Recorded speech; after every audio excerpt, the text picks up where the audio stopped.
Hello bachcho, let's see the question. It says that compound X on heating gives a colorless gas. The residue is dissolved in water to obtain Y. Excess CO2 is bubbled through the aqueous solution Y. When Z is formed, Z on gentle heating gives back X. So we have to found the compound X. ये question है based upon the key concept S log elements.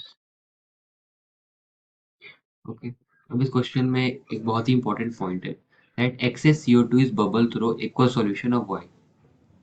Okay, इसका मतलब कोई compound है उसके साथ हम लोग एक्सेस CO2 डाल रहे हैं तो एक और कंपाउंड बन रहा है एंड दैट कंपाउंड को अगर हम लोग हीट कर रहे हैं तो हमारे पास जो सबसे पहला वाला कंपाउंड था वो बन जा रहा है। ओके, तो हमें पता होना चाहिए कौन सा कंपाउंड को अगर हीट करें तो एक कौन सा कंपाउंड को हीट करें तो वो डिसोसिएट हो जाए और CO2 बाहर छोड़ दे। तो वो कंपाउंड होगा हमारे पास CaHCO3 होल टू। अगर इस कंपाउंड को हम लोग हीट करते हैं तो ये देता है CaCO3 along with CO2। Okay, along with H2।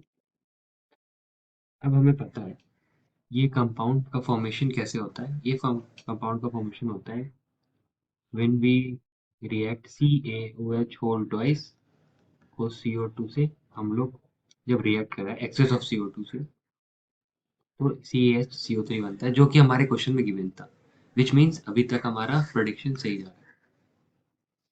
Okay, plus 2CO2 excess of CO2। अब अगर हम लोग और पीछे जाए तो क्वेश्चन में कह रहा था कि इसका फॉर्मेशन हो रहा है रेसिड्यू डिसॉल्व इन वाटर। इसका मतलब कोई रेसिड्यू है जिसको वाटर के साथ डिसॉल्व करेंगे तो CaOH बनेगा। तो वो रेसिड्यू क्या होता है, अगर हम लोग CaO को वाटर में डिसॉल्व करें तो हमारे पास क्या बनता है CaOH। ओके, हम लोग और प्रीवियस स्टेटमेंट पढ़े तो लिखा है compound acts on heating gives a colourless gas, the residue is dissolved in water. इसका मतलब ये कहाँ से आ रहा होगा, CaO किसको हीट करने से आता है, CO आता है अगर हम लोग CaCO3 को हीट कर दे Ca तो फिर CaO एंड एक कलरलेस गैस CO2 आता है। विच मीन्स हमारा कंपाउंड CaCO3 होना चाहिए तब जब लास्ट वाला कंपाउंड भी सेम है। तो यस दिस इज सेम, तो हमारा कंपाउंड होगा CaCO3 which is option A is the correct option. Hope you understand, thank you.